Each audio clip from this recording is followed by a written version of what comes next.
Hi, എല്ലാവർക്കും നമസ്കാരം. ഞാനിന്നിവിടെ ഉണ്ടാക്കാൻ പോകുന്നത് ഒരു പഞ്ചാബി ഡിഷാണ്. രാജ്മ കറിയും ജീര റൈസും. രാജ്മ നോർത്ത് ഇന്ത്യയിലാണ് കൂടുതലായി ഉപയോഗിക്കാറ്. നമ്മളിവിടേക്ക് അതിന് അധികം കിഡ്നി ബീൻസ് എന്ന പേരിലാട്ടോ അറിയപ്പെടുക. നമ്മുടെ സൂപ്പർ മാർക്കറ്റിലൊക്കെ ഇപ്പൊ ഇത് ധാരാളം കിട്ടുന്നുണ്ട്. ഇത് ഷുഗർ മോഡറേറ്റ് ചെയ്ത് നിർത്താനും വെയിറ്റ് ലോസിനും ഒക്കെ വളരെ നല്ലതാണ് കേട്ടോ. അപ്പൊ നമുക്ക് വീഡിയോയിലേക്ക് കടന്നാലോ. ഇതാണ് കേട്ടോ നമ്മുടെ രാജ്മേനെ 8 മണിക്കൂർ വെള്ളത്തിലിട്ട് കുതിർത്തതാണിത്. ഈ കുതിർത്ത രാജ്മ നമുക്ക് കുക്കറിലിട്ട് വേവിക്കണം. ഈ വെള്ളം ഒരിക്കലും ഒഴിക്കരുത്. ഈ കുതിർത്ത വെള്ളം രാജ്മയിൽ നമ്മൾ ഒഴിക്കാൻ പാടില്ല കേട്ടോ. അതെല്ലാവരും പ്രത്യേകം ശ്രദ്ധിക്കണം. ഈ വെള്ളത്തിൽ നിന്ന് എടുത്തിട്ട് ഇത് ഫ്രഷ് ആയിട്ട് വെള്ളം ഒഴിച്ച് വേവിക്കണം. നമുക്കിതിൽ കുറച്ച് ഉപ്പിടാം. അപ്പോൾ ഉപ്പ് ഇടുമ്പോൾ രാജ്മയിലേക്കൊക്കെ ആ ഉപ്പൊന്ന് പിടിച്ചോളും. ഇനി വെള്ളം, ഇത് ഏകദേശം നമ്മൾ കടലയൊക്കെ വെക്കുന്ന പോലെ ഇതിനെക്കാട്ടിലും കുറച്ച് കൂടുതലായിട്ട് വെള്ളം നിൽക്കണം. എന്നിട്ട് നമുക്ക് കുക്കർ അടയ്ക്കാം. അപ്പോൾ നമ്മുടെ രാജ്മ വേവാൻ വേണ്ടിയിട്ട് നമ്മൾ കുക്കർ അടുപ്പത്ത് വയ്ക്കും. രാജ്മയ്ക്ക് വേണ്ട ഗ്രേവി ഉണ്ടാക്കാം. അപ്പോൾ ഗ്രേവിക്ക് വേണ്ട സാധനങ്ങളാണ് ഞാനിവിടെ എടുത്തു വെച്ചിട്ടുള്ളത്. ഇത് എന്തൊക്കെയാണെന്ന് പറയാം. 2 മീഡിയം സൈസ് സവാള മുറിച്ചത്, 3 മീഡിയം സൈസ് തക്കാളി അരച്ച് അതിൻ്റെ ഗ്രേവിയാണ്. അത് പ്രത്യേകം ശ്രദ്ധിക്കണം. 2 സവാളയ്ക്ക് 3 തക്കാളി, അതാണ് അതിൻ്റെ കണക്ക്. പിന്നെ ഒരു 2 ടേബിൾ സ്പൂൺ വെളുത്തുള്ളി, ഇഞ്ചി, പച്ചമുളക്, ഇത് 3ഉം കൂടി ചതച്ചെടുത്തതാണ്. പിന്നെ കുറച്ച് മല്ലിയില, എണ്ണ. പിന്നെ മസാലകളിൽ നമുക്ക് വേണ്ടത് ഒരു 1/4 ടീസ്പൂൺ മഞ്ഞൾപ്പൊടി, 1 ടീസ്പൂൺ എരിവുള്ള മുളക് പൊടി, 1.5 ടീസ്പൂൺ കശ്മീരി മുളക് പൊടി, 1.5 ടീസ്പൂൺ മല്ലിപ്പൊടി, 1/4 ടീസ്പൂൺ ജീരകപ്പൊടി, 1/2 ടീസ്പൂൺ ഗരം മസാല, കുറച്ച് 1 ടീസ്പൂണോളം നമ്മളെ കസൂരി മേത്തി, അതൊരു ഫ്ലേവറിന് വേണ്ടിയിട്ട്. ഇത്രയും സാധനങ്ങളാണ് നമ്മളെ രാജ്മയുടെ ഗ്രേവിക്ക് വേണ്ടിയിട്ട് ആവശ്യമുള്ളത്. ഇനി നമുക്ക് ഗ്രേവി ഉണ്ടാക്കാൻ നോക്കാം. ഒരു 3 ടേബിൾ സ്പൂൺ എണ്ണ ഒഴിക്കുക.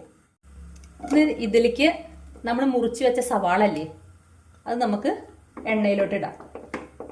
ഇത് നന്നായി മൂക്കണം കേട്ടോ. ഇതാണ് കേട്ടോ നമ്മുടെ സവാളയുടെ പാകം. ഇത് ഇപ്പോൾ ഒരുവിധം നന്നായി മൂത്തു.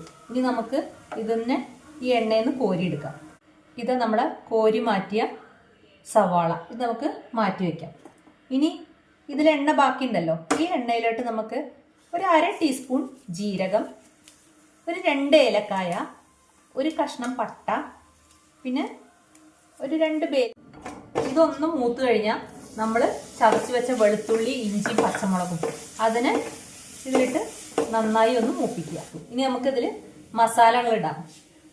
നമ്മുടെ മഞ്ഞൾപ്പൊടി, മുളക് പൊടി, കശ്മീരി മുളക് പൊടി, മല്ലിപ്പൊടി, ജീരകപ്പൊടി, ഇതിട്ട് നന്നായി ഒന്ന് ഇളക്കാം. ഇനി നമുക്കിതിൽ ഒഴിക്കാനുള്ള നമ്മുടെ ടൊമാറ്റോ അരച്ചതാണ്. ഈ മസാല കരിയാതെ നോക്കണം. ടൊമാറ്റോ അരച്ചതും കൂടി ഇതിലിട്ട് കഴിഞ്ഞാൽ നമുക്കിതിൽ ഒരു പൊടി ബാക്കി വന്നിട്ടുണ്ടായിരുന്നു, ഗരം മസാല.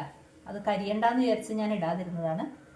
നന്നായി ഇളക്കി നമുക്ക് ഉപ്പിടാം. ഉപ്പ് കുറച്ചിട്ടാൽ മതി, കാരണം നമ്മൾ രാജ്മയിൽ ഓൾറെഡി ഉപ്പിട്ടിട്ടുണ്ടല്ലോ, അതുകൊണ്ട് ഉപ്പ് നോക്കിയിട്ടിടണേ. എന്നിട്ട് ഇതൊന്ന് നന്നായി ഇളക്കിയ ശേഷം കുറച്ച് തിളപ്പിച്ച വെള്ളം, ചൂടുവെള്ളം ഇതിലൊഴിക്കുക. എന്നിട്ട് നന്നായി ഇളക്കി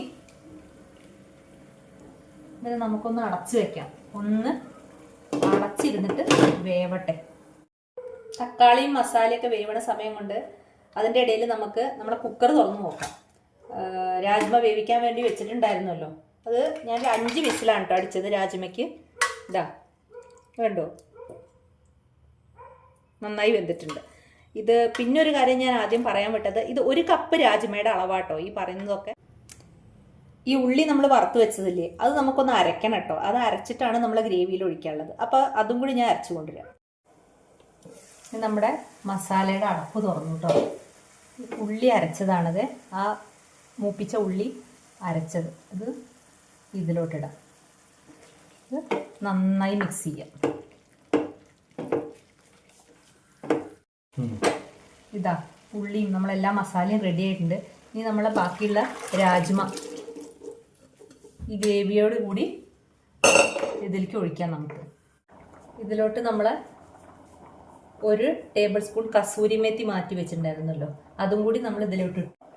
ഇനി നമ്മൾ ഇതിനൊന്ന് അടച്ചു വെക്കുക.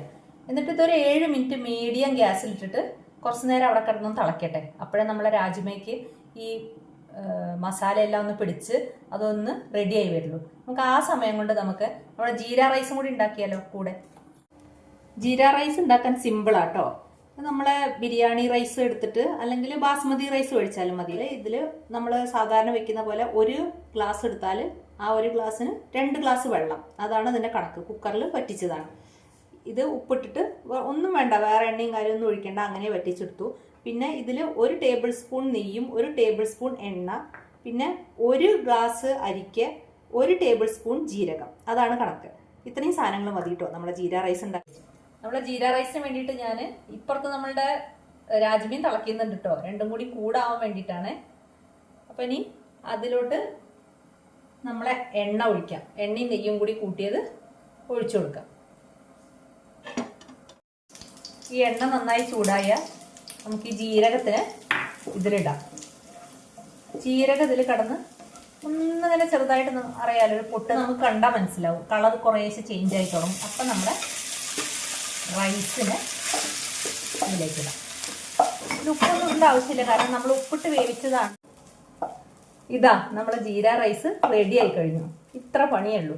പിന്നെ ജീരകം എല്ലാവർക്കും അറിയാലോ, എല്ലാത്തിനും നല്ലതാണ്, വയറത്തെ പ്രശ്നങ്ങൾക്കും കാര്യമൊക്കെ. അപ്പം രാജ്മ ഇതാ ഒരുവിധമൊക്കെ ആയി തുടങ്ങി, നന്നായി തിളച്ച് ഒരുവിധം കുറുകിയിട്ടുണ്ട്. ഇനി ഒന്ന് തിരി താഴ്ത്തി വെച്ച് നമുക്ക് വേണമെങ്കിൽ ഒന്നും കൂടി കുറുക്കാം. വേണ്ടവർക്ക് ഗ്രേവി അധികം വേണ്ടവർക്ക് ഇങ്ങനെ എടുക്കാം. അവസാനം നമ്മളുടെ മല്ലിയില ഇട്ടൊന്ന് ഒന്നും കൂടി മിക്സ് ചെയ്യാം.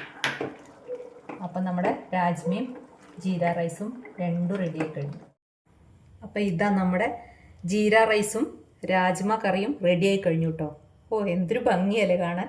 ഭംഗി പോലെ തന്നെ ഭയങ്കര ടേസ്റ്റുമാണ് കേട്ടോ അത് കഴിക്കാൻ. എല്ലാവർക്കും ഇഷ്ടമാവും. എല്ലാവരും ഒന്ന് വീട്ടിൽ ഒന്ന് ഉണ്ടാക്കി നോക്കും. ഈ വീഡിയോ കണ്ട എല്ലാവരും ലൈക്ക് ചെയ്യാനും ഷെയർ ചെയ്യാനും കമൻറ്റ് ചെയ്യാനും അതുപോലെ തന്നെ സബ്സ്ക്രൈബ് ചെയ്യാത്തവർ സബ്സ്ക്രൈബ് ചെയ്യാനും മറക്കരുതേ.